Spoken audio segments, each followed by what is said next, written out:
Ito po ang sabi ng Diyos, ang lahat sa mundong ito ay may kanya-kanyang panahon, may kanya-kanyang oras. Ang panahon ng pagsilang, ang panahon ng pagkamatay, ang panahon ng pagtatanim at panahon ng pagbubunot ng tanim, ang panahon ng pagpatay at panahon ng pagpapagaling, ang panahon ng pag-iba at panahon ng pagtatayo, ang panahon ng pagluha at panahon ng pagtawa, ang panahon ng pagluluksa at panahon ng pagdiriwang, ang panahon ng pagkakalat ng mga bato at panahon ng pagtitipon sa mga ito, ang panahon ng pagyayakap at panahon ng paglalayo, ang panahon ng paghahanap at panahon ng pagkawala niyon, ang panahon ng pag-iingat sa isang bagay at panahon ng pagtatapon, ang panahon ng pagpunit at panahon ng pagtahi, ang panahon ng pagtahimik at panahon ng pagsasalita, ang panahon ng pagmamahal at panahon ng pagkapuot, ang panahon ng digmaan at panahon ng kapayapaan. Ano ang mapapala ng tao sa kanyang pinagpaguran? Alam ko ang itinakda ng Diyos sa tao. Iniangkop niya ang lahat ng bagay sa tamang kapanahunan. Ang taong binigyan niya ng pagnanasang alamin ang bukas, ngunit hindi niya binigyan. Alamin ang bukas, ngunit hindi binigyan ng pagkaunawa sa ginawa ng Diyos. Mula sa pasimula hanggang sa wakas, alam kong walang pinakamabuti sa tao kundi magpakaligaya at gawin ang pinakamabuti habang siya'y nabubuhay. Alam ko rin kaloob ng Diyos na ang taong kumakain, umiinom at pakinabangan ang bunga ng kanyang ipinagpaguran. Alam kong mamamalagi ang lahat ng ginawa ng Diyos. Wala nang kailangang idagdag, wala rin dapat bawasin. Gayon ang ginawa ng Diyos upang ang tao'y magkaroon ng takot sa Kanya. Lahat ng pangyayari ngayon ay nangyari na noong una. Gayon din ang magaganap sa paulit-ulit lamang ang mga pangyayari. Ito po ang ating salita ng Diyos. Amen. Hallelujah. Patuloy po tayo magpuri sa ating Panginoong Diyos. Amen. Praise God. Pagpalang gabi po ulit sa ating lahat. Let us continue to worship and glorify the Lord even in the middle of this pain, because I know God has a purpose kung bakit po ito nangyari. Purihin po natin muli ang ating Panginoon. Hallelujah. O Diyos, Ikaw tunay na dakila sa mundo. Ikaw ang haring nagmahal ng tulad ko. Ginawa mong lahat, pag-ibig mo ay tapat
Hallelujah.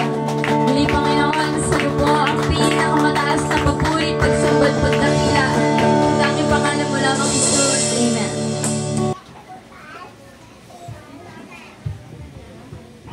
Praise God. Sige po. Umupo kayo dito sa harapan. Nilo. Dito kayo. Alright. So, wala mo ng bystander dahil marami po namang tayong upuan. Okay. So, occupy natin to para maging okay po. No? Habang nakikinig kayo, convenient para sa inyo. Right? Sige po. Magandang gabi po sa ating lahat. Amen. Wala na ba akong kausap? Amen. Alright, amen. So, hallelujah. So, sa gabing ito po ay pangatlong service na natin. So, mga kapatid, salamat sa inyo dahil bagamat kayo ay mga busy tao, marami kayong ginagawa, pero hindi kayo nakalimot na makiramay. So, buong puso ko po itong pinapasalamatan. Salamat dahil nandiyan kayo lagi. Sa tuwing tayo po ay may gawain at may mga pangyayari na ganito, kayo po ay handa pong maglingap ng tulong. Amen? Hindi lang naman po laging pinansyal ang tulong, kundi yung moral support nyo po. Yung nandyan lang kayo, makita kayo ng mga pamilya ng naulila po ay malaki na po itong magiging kalakasan para sa kanila. Can I hear amen? Tayo po lahat ay pumikit at manalangin. Panginoon, nagpapasalamat kami sa pangatlong gabi na aming gawain na ito, Lord. Pinapahayag namin, Lord, ang kabutihan mo, ang iyong pagmamahal para sa amin, ang realidad ng buhay na meron kami sa mundong ito. Salamat, Lord, na patuloy mo kaming hinahawakan at patuloy mo kami, Panginoong, inuunawa sa aming mga pagkakamali at pagkukulang. Ikaw ang Diyos na patuloy na gumagabay sa amin. Panginoon, lukuban mo kaming lahat ng iyong kapangyarihan at banal na dugo. At ngayong gabi, ikintal mo sa aming mga puso't isipan ng iyong mga salita. Sa iyo ang lahat ng papuri, pagsambat, pagdakila. Sa pangalan ni Jesus, lahat tayo magsabi ng Amen. Palakpakan natin ang ating Panginoon. So, tonight, our topic is about a friend until the end. Marami po dito ang mga kaibigang tunay ni Jeremy. So, gaano ba natin kamahal ang ating mga kaibigan? Alright, kasi sa kanya pong kabataan, meron po siya mga kaibigan. Alright, mga special na kaibigan. So, dito natin makikita kung special ba si Jeremy sa buhay natin. Kasi ang tunay na kaibigan, ang sabi ng Proverbs 17:17, ay nagmamahal sa lahat ng panahon. Amen. Ibig sabihin, sa hirap, sa kalungkutan, sa kaligayahan, ang tunay na kaibigan ay makikita mo at matatagpuan mo. Can I hear amen? So, ang ating topic ngayon, it's about the life of Lazarus, na ang sabi po ng Bible, he is a friend of God, a dear friend of God. If you have your Bible right now, can you open it on John 11:1-4? May mga Bible po ba kayo sa cellphone nyo? Okay, kung meron, buksan nyo, dali, samahan nyo ako magbukas.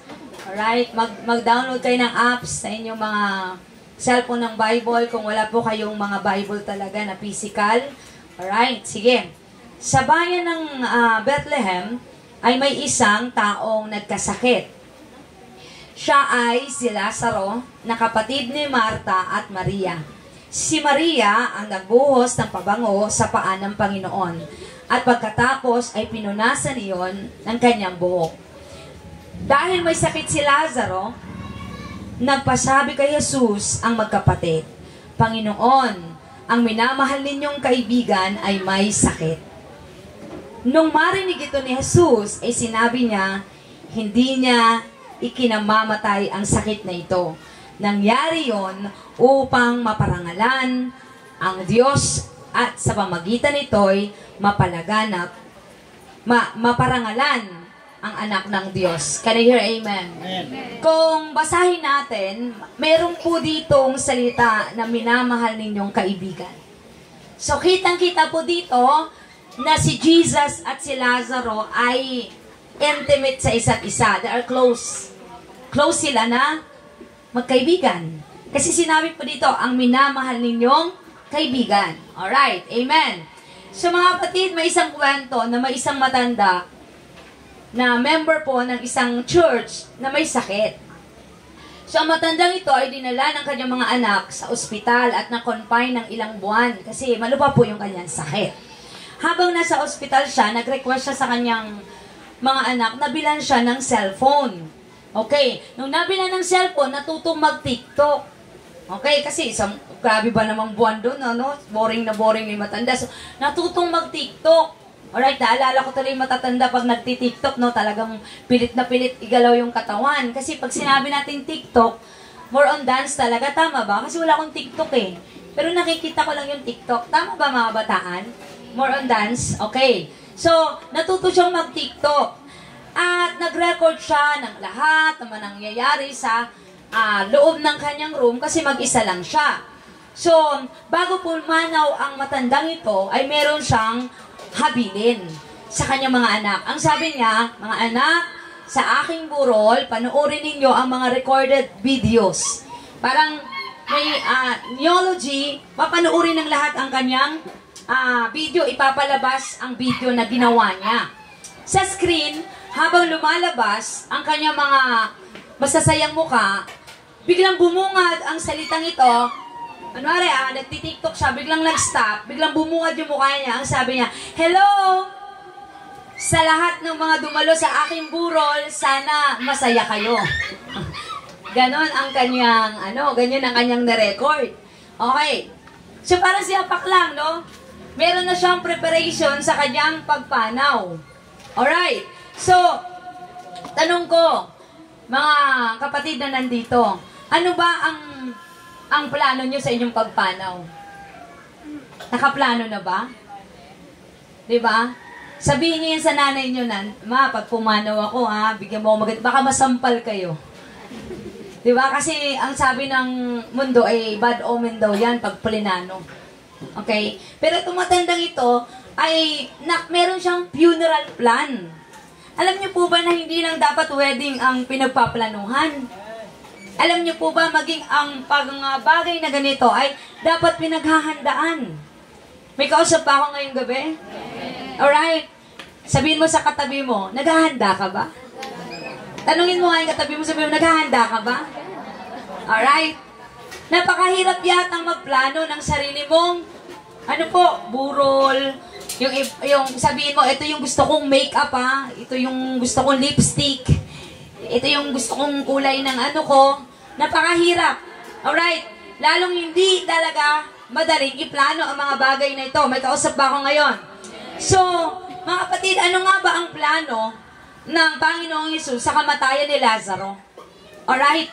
Kaibigan niya, pero ba't may sinabi siya dito na etong pangyayari na ito ay plano at kalooban ng Diyos.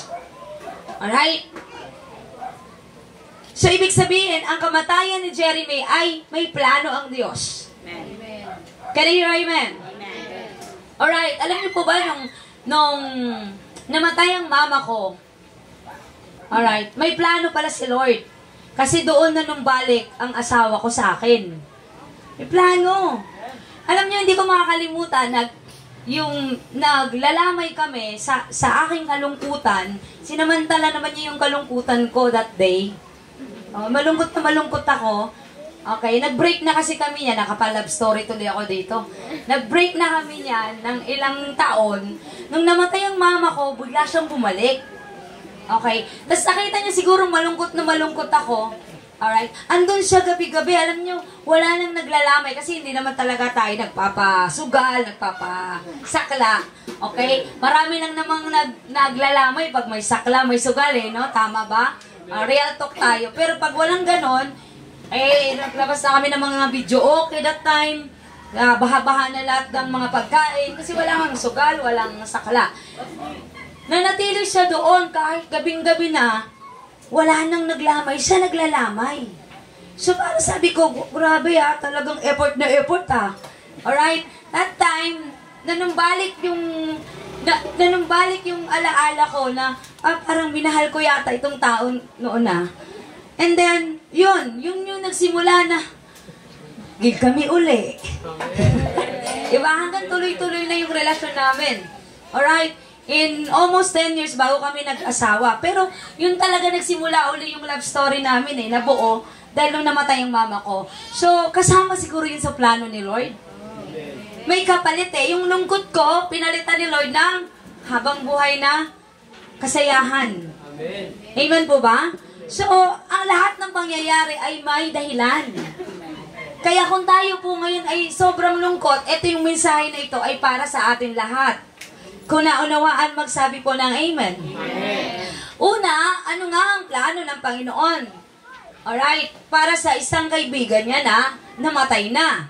Una, si Lazaro po ay nagkasakit. So noon pa man, may mga tao nang pumanaw dahil sa sakit at karamdaman. Kaya pinatawag po siya ng mga kapatid na si Maria at si Marta. Ngunit, si Jesus po ay hindi agad na bumisita. Mga ilang araw muna siya bago siya pumunta roon para makita ang kalagayan ng kanyang kaibigan. So, sa verse 3, ang sabi dito, nagpasabi kay Jesus ang magkapatid, Panginoon, ang minamahal ninyong kaibigan ay may sakit. Alright. Nang marinig ito ni Jesus, ay sinabi niya, hindi niya ikinamamatay ang sakit na ito. So, alam ng lahat na si Lazaro ay pumanaw na, pero ang sagot ni Jesus, hindi ito ang kinamamatay niya. So, meaning to say, sa atin, patay na si Jeremy, pero ang promise ng Lord ay may buhay sa kabilang buhay. Nakuha po ba natin?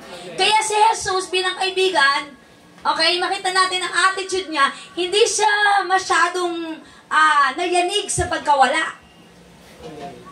Pastora, Panginoon yun, Diyos yun kaya hindi yun maapektuhan. Tandaan mo, 100% man, 100% God, si Jesus that time. Ibig sabihin ko, ano yung emotions mo ngayon? Nasasaktan ka? Nasasaktan siya sa mga araw na yun. Nakikinig po ba tayo? Amen. Okay. Amen po ba? So, that time, dapat mayanig si Jesus, pero sabi niya, hindi yan ang ginamamatay niya. Alright? Knowing that everybody knows na talagang patay na si Lazaro, but si Jesus, sabi niya, hindi yan ang ginamamatay niya. Alright? Ang pangalawa ay pinaalam sa Panginoon ang kalagayan ng mga magkakaibigan o magkakapatid. Alright. So, ayon sa talatang 11:13-11, ang sabi niya, kung paano niya dinescribe ang kamatayan, ang sabi niya, natutulog ang kaibigan nating si Lazaro. So, ang pag-describe ni Jesus sa kamatayan ay ano daw po? Natutulog. Naiintindihan po ba natin? Alright, natutulog yun ang pagka-describe niya. Okay, natutulog lang. Okay, so, sabi dito sa 12, Panginoon, kung natutulog lang po siya, sabi ng kanyang mga alagad, ay gagaling siya. Sagot ng mga alagad. Ang sabi ng 13, ang ibig sabihin ni Jesus ay patay na si Lazaro, ngunit ang kala ng mga alagad ay talagang natutulog lamang ito. Sadyang may pagkakataon ng isang mahal natin sa buhay na lagi nating kagaya ni Jeremy. We are in the midst of grabe yung prayer namin. In that moment, nung siya po ay nasa ospital, nag-call na sila, nag-video call ako kay Jimboy, lumuhod ako, nanalangin ako, ay begging God, ibalik mo ang kanyang buhay, Lord. Sobrang iyak ko na talagang niluhod ko sa Panginoon. Dalawa kami ni Pastor Dan. Talagang grabe ang prayer namin. Pero at the end, hindi kami pinagbigyan ni Lord. Hindi kami pinagbigyan ni Lord. Kaya naman ni Lord ibalik kasi kung gusto niya, kaya niya Amen. Amen. At then, suddenly, sabihin natin sabay-sabay, suddenly. Nagtanong ang mind ko, bakit Lord hindi mo kami pinagbigyan? Hindi mo binigay yung favor na hiling namin. Alright? Minsan ganun tayo Bakit Lord? Bakit ito nangyari? Okay? May mga katanungan tayo na hirap nating hanapan ng solusyon. Kasi tulad ni Lazaro, ang mga alagad nagtanong din, kung nagkasakit siya, kung natutulog lang siya, gagaling siya. O kaya siya ay babangon. Alright? May kausap pa ba ako ngayon? Alright. So, ang mga bagay-bagay na ito ay talagang mahirap mahanapan ng kasagutan. Lalong-lalo na kapag ang nawala ay pinakamamahal at malapit sa iyo.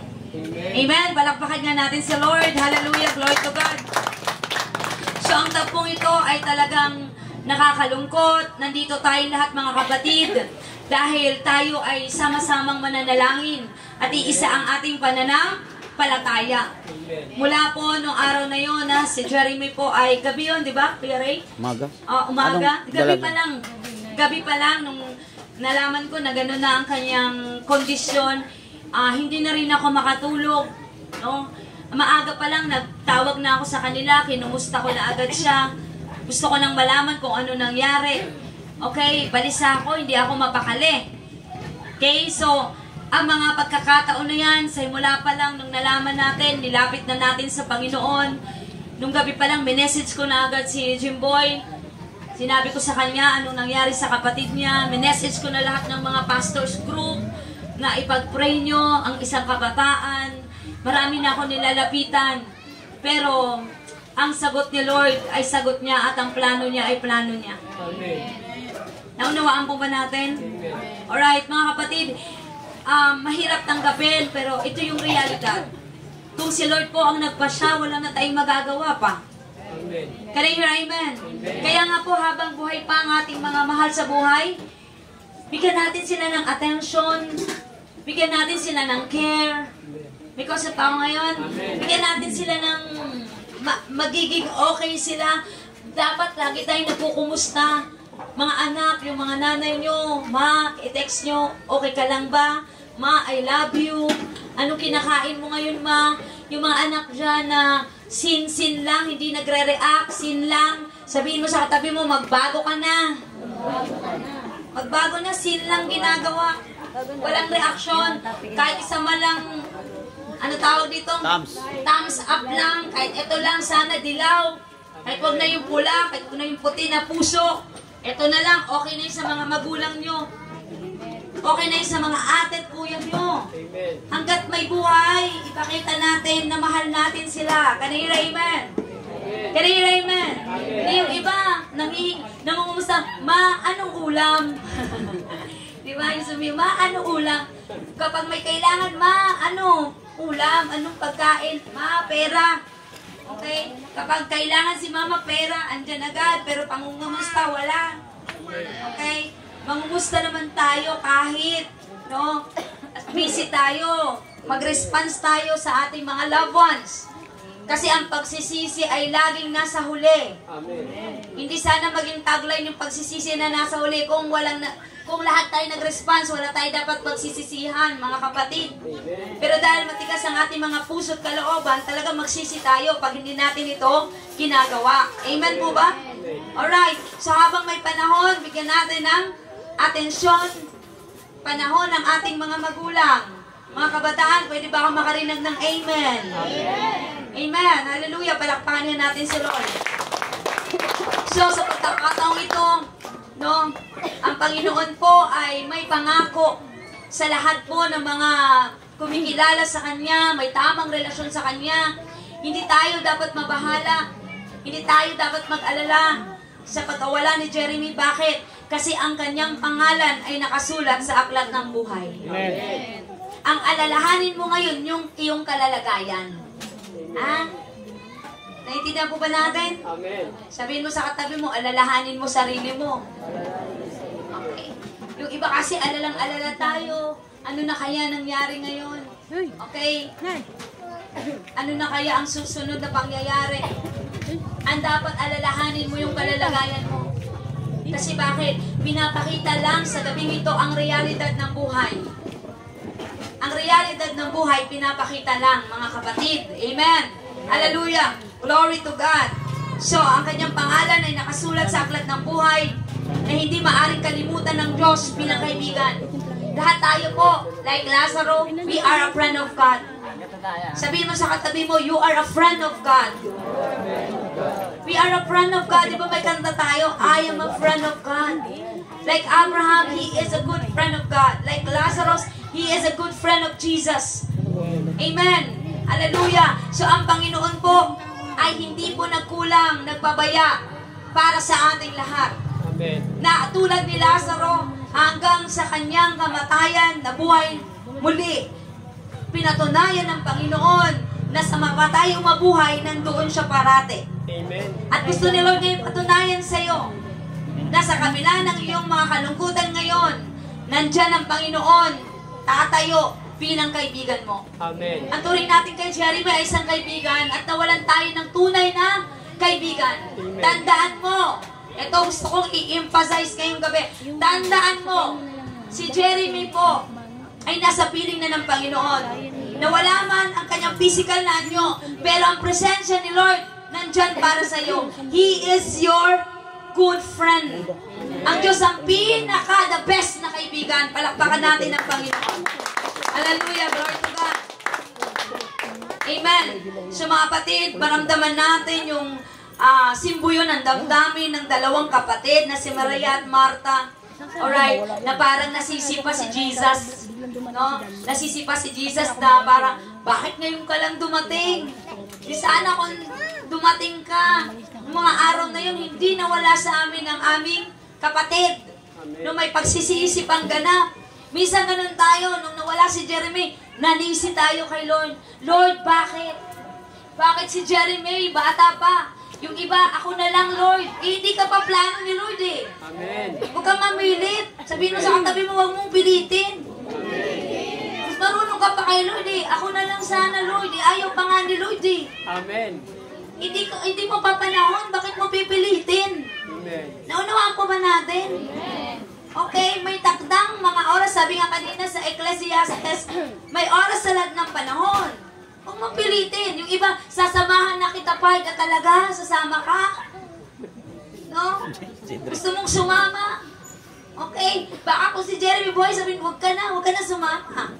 Amen. Hindi mo pa panahon.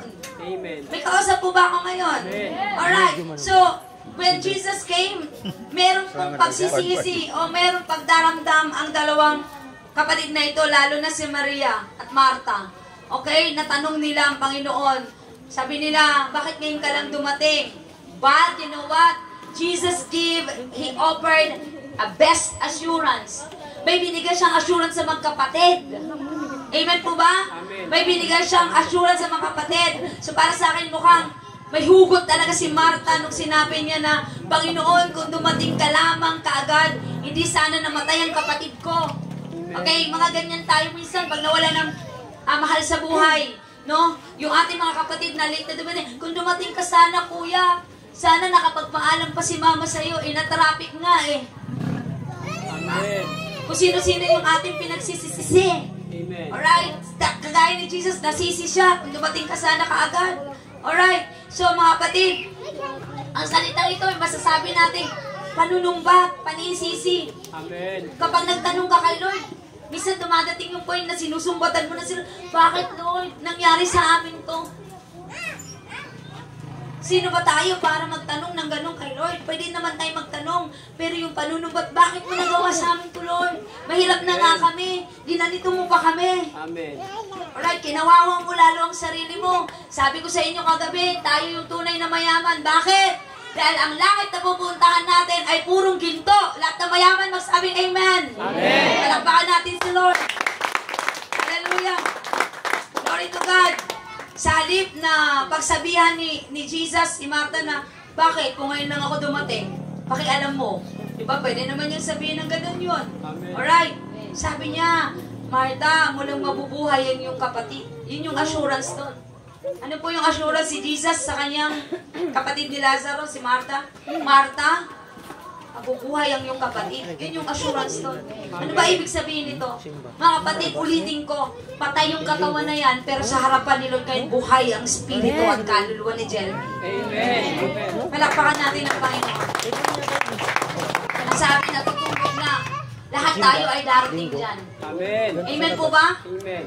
Sapagkat lahat tayo ay magbabayad ng kasalanan, sapagkat ang kabayaran ng kasalanan ay ano?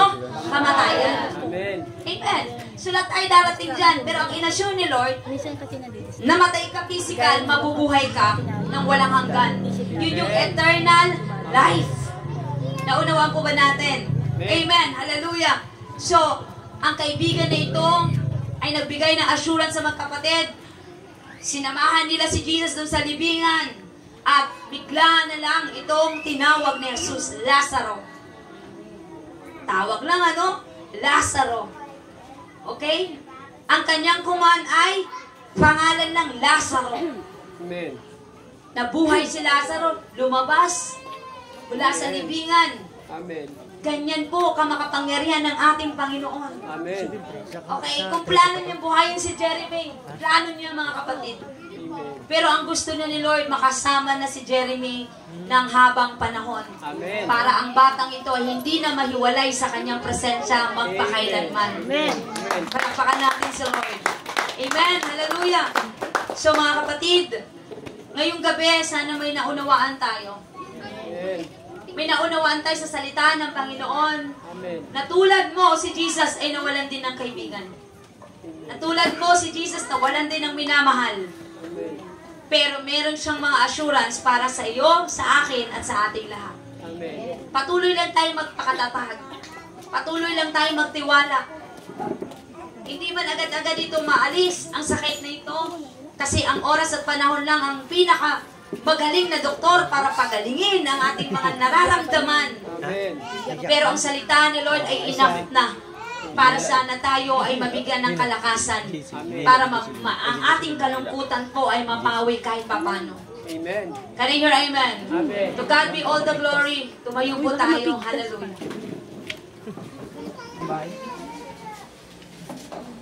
Praise God. Alam niyo po ba yung kantang Huwag Kang Bibigay, Aayaw Magsasawa? This song is about a pastor, a friend, mga kasama mo sa church na gusto nang bumitaw, bumigay dahil sa pagsubok. Pero ang kantang to ay nagbibigay po ng inspirasyon para tayo ay magpatuloy. Can I hear amen? Yes, Jesus. Huwag kang bibigay, aayaw magsasawa. Huwag kang mapapagod, lalayo manghihina. Huwag nawawala ng pag-asa, darating din ang umaga. Kasama mo siya.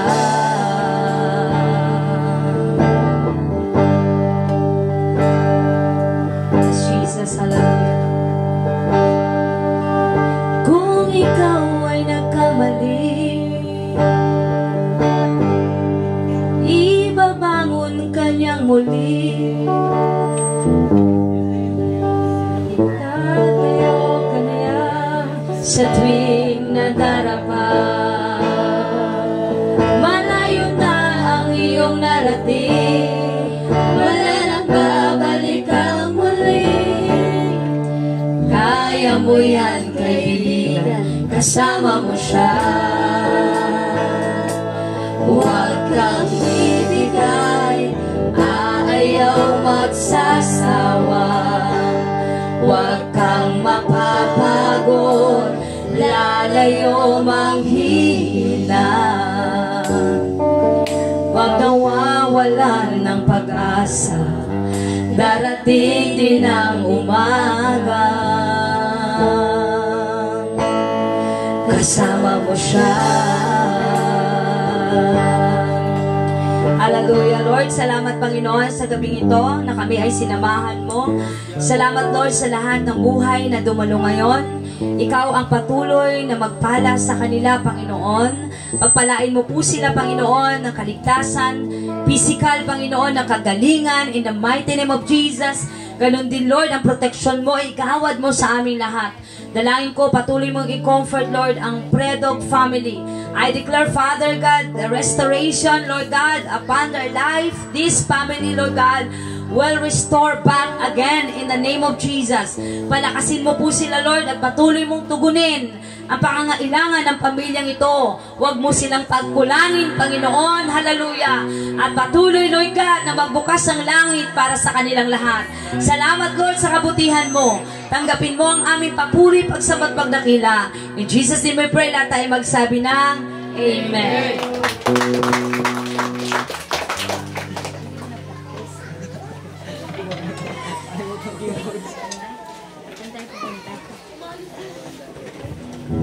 Amen.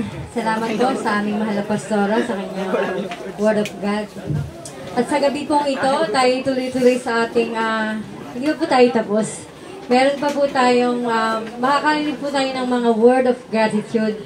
Some of friends of Apak. Bali 5 minutes lang po ang bawat isa ha. Kasi marami. So sisimulan ko na po kay kay Jocelyn.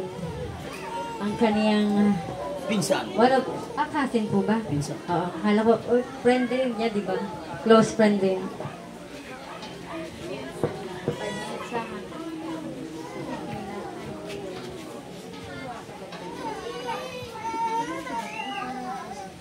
Doon sa bahay.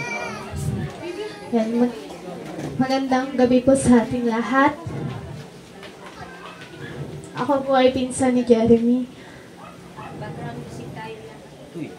Sobrang thankful lang ako kay Lord kasi kahit sa sandaling panahon, ibinigay siya sa amin.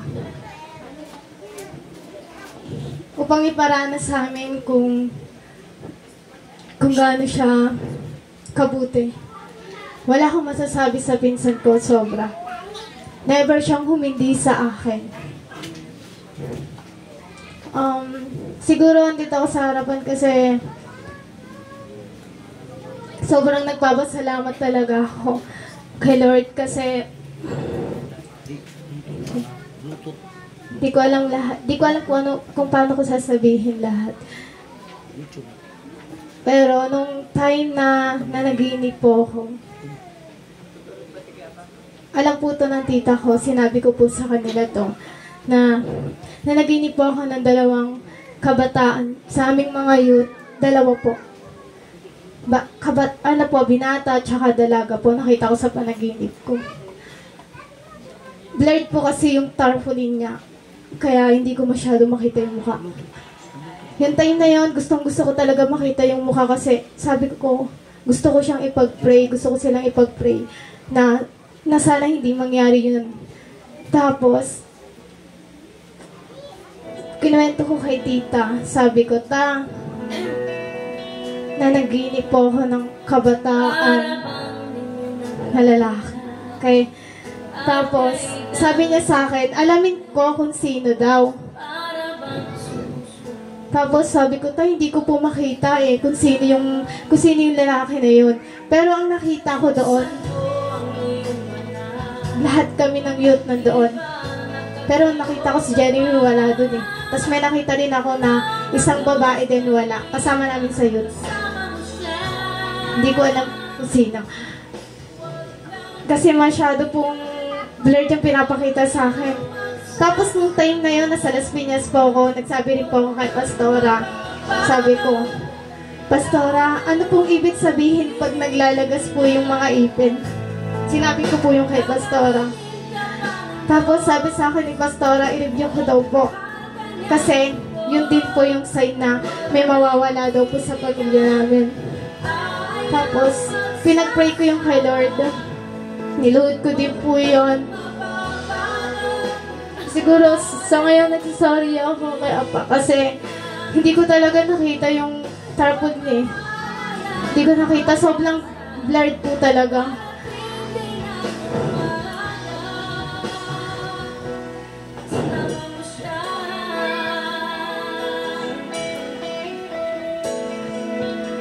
Lord, hindi ko siya sisisihin. Wala akong dapat itanong sa kanya kasi siya yung nakakaalam ng plano para sa pinsan ko, para sa amin lahat, kung bakit ganito nangyari. Siguro, ang tangi lang namin mahiling kay Lord, palakasin niya kami, patatagin niya kami sa nararamdaman namin ngayon. Na siya na ang bahala sa mga susunod na araw, na siya na ang bahala. Kasi yung pinsan ko na po yan, pag once na gagawa po kami ng special number. Hindi po talaga siya parang asin pumapayag agad, kundi pinipilit pa po namin siya. Tapos, lagi po ako tinatawag ng mga ibang mute na ako daw yung umarap kay Apa. Tapos, pag lumalapit ako sa kanya, bigla siyang nagsasalita ng, sige rin. pumapayag po agad siya sa akin. Kaya nga sobrang thankful ko kay Apake kasi ginawa niya talaga akong ate. Nakinig talaga siya sa akin. Kahit ayaw niya, pinipilit ko talaga siya sumali sa amin. Kasi yun yung parang gusto ng heart ko na sinasabi ng heart ko na sumali siya sa namin gawain. Pero ngayon, sa susunod namin gawain, di na namin siya makakasama.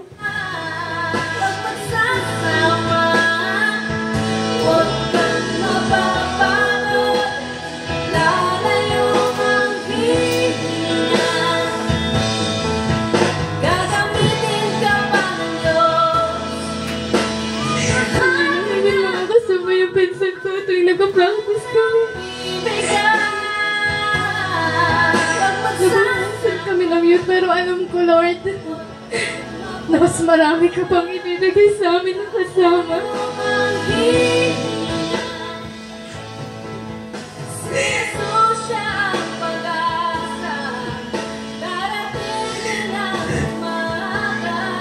Ayun lang po. Maraming salamat kay Lord sa lahat ng kabutihan na ginawa niya sa buhay namin. Sa lahat ng plano na ginagawa niya sa buhay namin, pinapasalamatan ko po yun. Ayun lang po.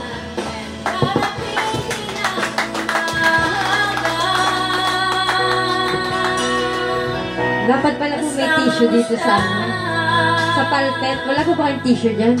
Kasi naiyak din talaga po ako. Oo, tunay talagang nakakamiss si Apak. Alam niyo po, yan yung batang kahit hindi ko siya ka-close, kasi ka-close ko naman yung kuya niya. Parang yung attitude niya, nakikita ko din sa kapatid niya, na tuwing papasok lang pag sa church, every family day, andun lang yan sa upuan, tapos pagpasok mo, be-bless lang yan. Ganun lang siya. Kung anong tanong mo siya, sagot. Pero ang talagang nakaka-miss sa kanya. Every time na may presentation, talagang present siya. Kaya nakaka-bless na lagi mo siyang na-encourage. Kaya ngayon, tunay. Imagine niyo na lang si Apak sa every presentation niyo, andun siya lagi sa gitna. Di ba? Yan talagang mamimiss natin. Kasi yung tangkad niya dun sa harap, kahit mahiyain, pero talagang pag sa Panginoon, ginagawa niya talaga lahat Kita naman po nating lahat, no? Kaya parang na rin pa po, no? Share of gratitude, okay. Salamat po. At ito po, tatawagin ko si Rose Ann.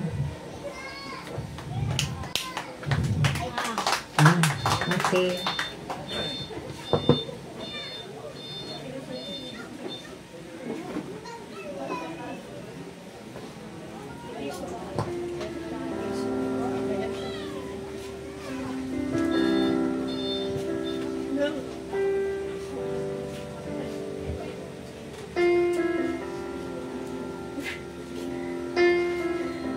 Nas, kung naririnig mo kami ngayon,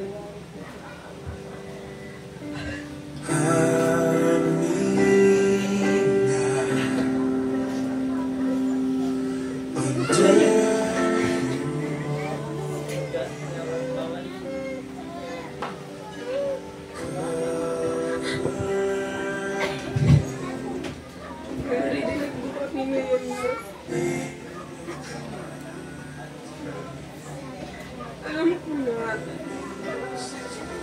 ayaw mo nakikita kaming ganito, pero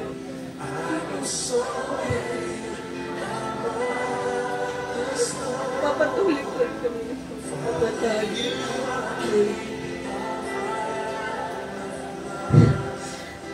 Lahat ng iniwan mong alaala para sa amin, hindi namin makakalimutan yun. Masasayang araw na kasama kita, makulitan.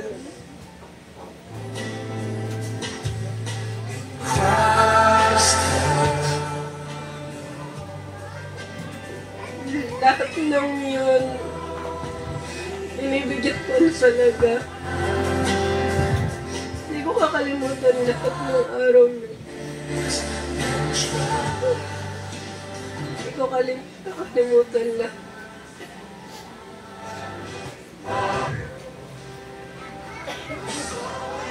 Alam ko na, alam mo kung anong nararamdaman ko ngayon. Anas.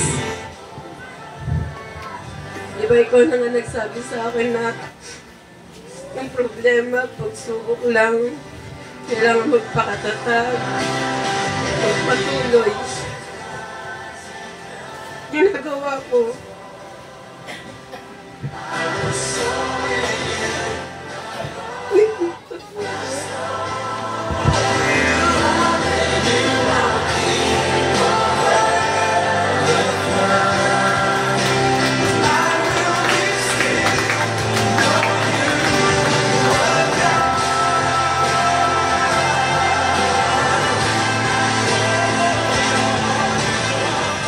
At lastly po, ang ating huling magsasalita ng word of gratitude. Tinatawagan ko po si Jasmine.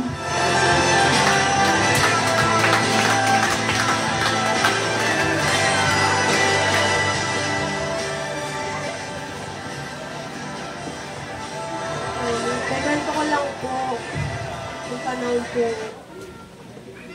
na hindi pa po gaano ka-close. Lalo na po sa Las Vegas.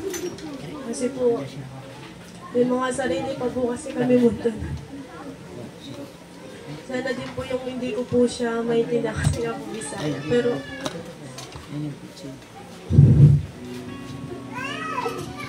super thankful ako kay Lord kasi nung dumating ako dito, doon ko nakilala si Kuya. Talangin ko ay balik, pananapin sa iyong piling. Sa 3 years na pagiging close ko kay Kuya, natagpuan,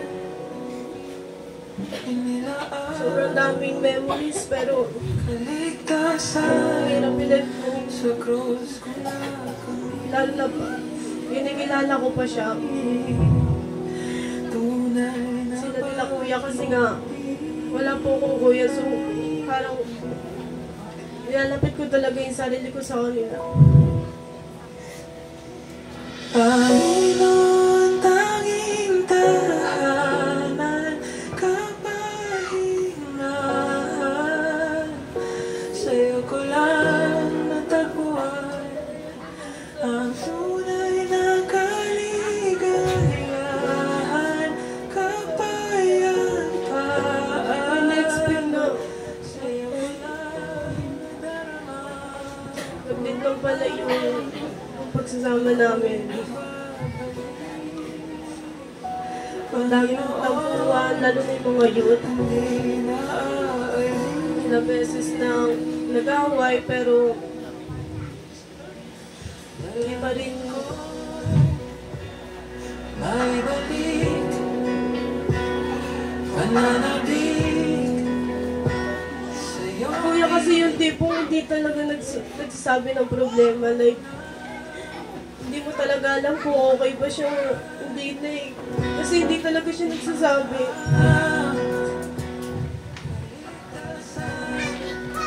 Sa krus ko na kami. Tunay na pag-ibig.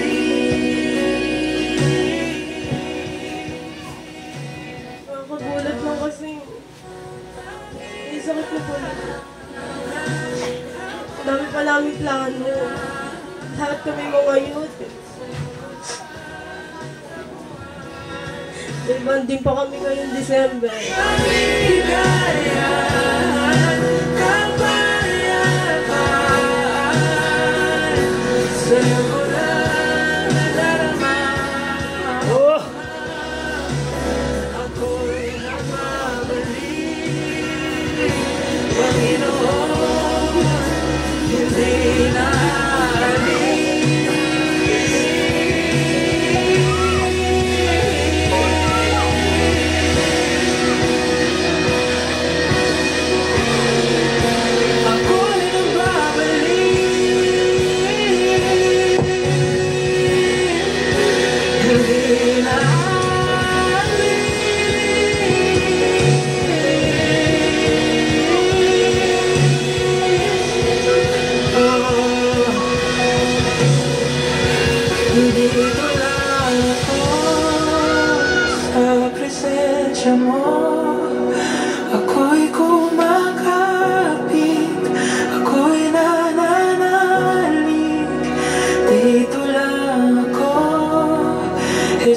sa piling mo, sumasamba sa'yo naman.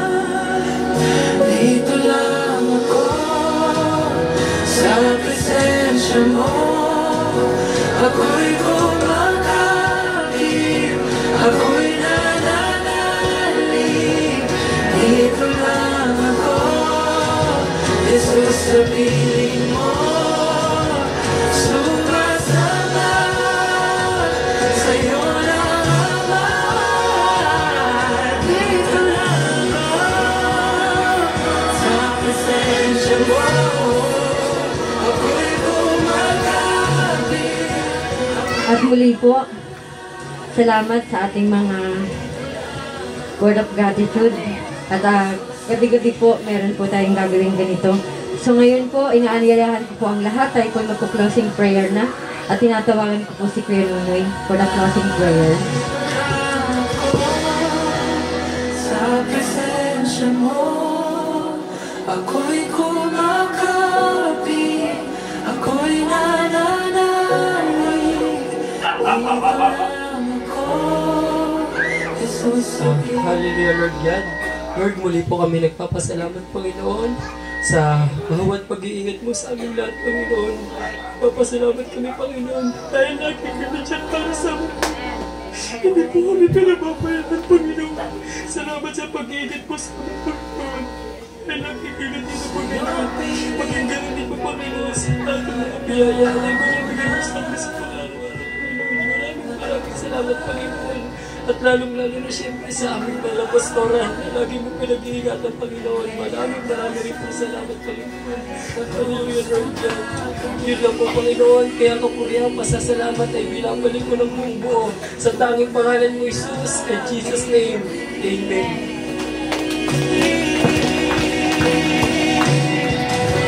Muli po, isang mapagpalang gabi sa inyong lahat at meron po tayong konting pagsasalusaluhan.